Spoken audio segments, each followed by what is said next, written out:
ஆரம்பிப்பானுங்க. வணக்கம், என் பேர் நித்யானந்தம். எங்கள் ஊர் வந்து கூடங்குளம். உலகத்திலேயே மின்சாரம் அதிகமாக தயார் பண்ணுற அணுவில் இருக்கிற ஊர். இந்த நீரோட காஞ்சிருக்குன்னா அதுக்கு அந்த அணு நிலையம் தான் காரணம். என்ன காரணம்னா, இதே மாதிரி 16 ஓடைகள் எங்கள் ஊருக்கு வர்ற குளத்துக்கு வர்ற பாதையை அவங்க அடைச்சிட்டாங்க, நீர்வழி பாதையை. அதை நாங்கள் தகவல் உரிமை சட்டத்தில் கேட்கும்போதும் அது வந்து அடைபட்டுச்சு அப்படின்னு சொல்லிட்டாங்க. எங்களுடைய வாழ்வாதாரமே, அதாவது வானம் பார்த்த பூமி தான் எங்களுடைய. இந்த செவக்காட்டு வெள்ளம் வந்து தான் எங்கள் ஊர் குளங்கள்லாம் நிறைஞ்சி இப்படி தான் இருந்திருக்கே தவிர, இதை எங்கள் ஊரை ஒரு குறுகிய வட்டத்துக்குள்ளே கொண்டு வந்து நெருக்கடி கொடுக்குற மாதிரி அந்த தண்ணி வரத்தை நிப்பாட்டியாச்சு. இதனால் எங்கள் ஊர் குளங்கள்லாம் வறண்டு இருக்கு. ஒன்று.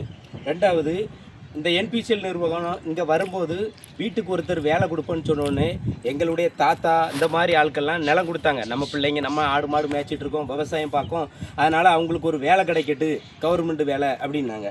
அதில் ஒரு மிகப்பெரிய ஏமாற்றம். அதுக்கப்புறம் அணு உலைக்கு எதிராக மக்கள் நிறைய பேர் போராடினாங்க. அவங்களுடைய வழக்கெல்லாம் தள்ளுபடி பண்ணுவோன்னாங்க. இன்னும் எங்கள் அத்தான் தேங்காய் கணை சேர்ந்த மாதிரி ஆட்களுக்கெல்லாம் இன்னும் வழக்குகள் நிறைய நிலுவையில் தான் இருக்குது. தள்ளுபடி எல்லா வழக்கும் பண்ணலை. நம்ம என்னுடைய அண்ணன் ஒருத்தங்க இருக்காங்க, அவங்களுக்கெல்லாம் வழக்கு தள்ளுபடி ஆகாமல் இன்னும் நிறைய பேர் இருக்க தான் செய்கிறாங்க. அப்படி இருக்கும் பட்சத்தில் இந்த ஊரை வந்து நாங்கள் வந்து சிஎஸ்ஆர் ஃபண்டு மூலமாக பார்க்குறோம் அப்படின்னு சொல்லி என்பிசிஎல் நிறுவனம் வந்து அதனுடைய லாப பங்கு சிஎஸ்ஆர் ஃபண்டை இது பண்ணுறாங்க. அதே மாதிரி 20 வருஷமாக இந்த ஊரில் எல்என்டி கம்பெனி இருக்குது. அந்த கம்பெனியினுடைய சிஎஸ்ஆர் ஃபண்டு வந்து ஒரு 2 வருஷத்துக்கு முன்னாடி 2,90,00,000 ரூபா.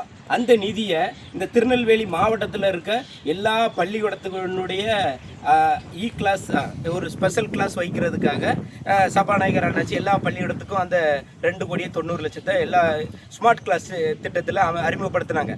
அது பிள்ளைங்க படிப்புக்கு தான். அதை நான் வரவேற்கிறேன், ஒன்று தப்பு சொல்லலை. ஆனால் எங்களுக்கு குடி தண்ணி வேணும்ல. எங்கள் ஊரில் 2010 கணக்குப்படி 15,000 பேர் இருந்தாங்க. 2026 கணக்குப்படி பார்த்தா எப்படியும் 30,000 ஜனத்தொகை இருப்பாங்க. வட இந்தியர் 5,000 பேர் இருப்பாங்க. 30,000 பேருக்கு ஒரு நாளைக்கு ஒருத்தருக்கு 55 லிட்டர் தண்ணி வச்சா போதுமான தண்ணி இங்கே வரல. ஏன்னா அதனுடைய சோர்ஸ் ஆதாரம் பெரிய 5 லட்சமோ 10 லட்சம் கொள்ளளவு கொண்ட தண்ணி நீர்த்தேக்க தொட்டி இங்கே இல்லை. ஒரு 2 லட்சம் கொள்ளளவு கொண்ட நீர்த்தேக்க தொட்டி கூட கிடையாது. எல்லாம் தர தொட்டி. 50,000, 1 லட்சம் இப்படின்னு கணக்கு பார்த்தாலே மிஞ்சி போனால் ஒரு 5 லட்சம் கொள்ளளவு தொட்டி தான் இருக்குது. இதில் டெய்லி ஆற்று தண்ணி 7 லட்சம் வருதுன்னு ஒரு மிகப்பெரிய ஒரு கதையை அள்ளி விட்டுருக்காங்க. என்ன காரணம்னா, 15 நாளைக்கு ஒருக்கா ஆற்று தண்ணி வருது.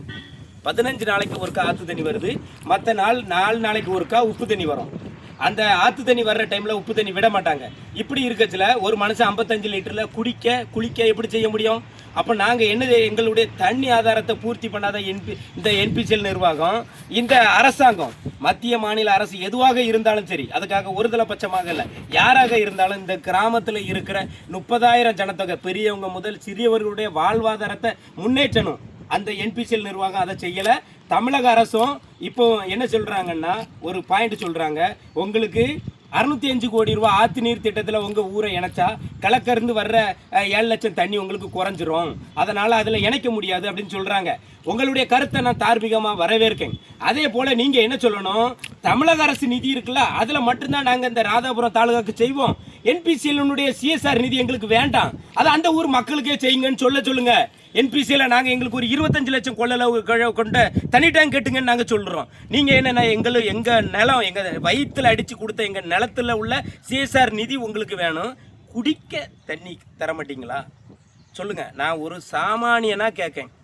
அந்த 605 கோடி ரூபா ஆற்று நீர் திட்டத்தில் கூடங்குளம் ஊரை இணைச்சா என்ன? அதாவது திசைன்விளை, பனகுடி இந்த மாதிரி பேரூராட்சிக்கு ஈக்குவலான ஜனத்தொகை இங்கே இருக்காங்க. அவ்வளோ ஜனத்தொகை இந்த ஊரில் இருக்குது.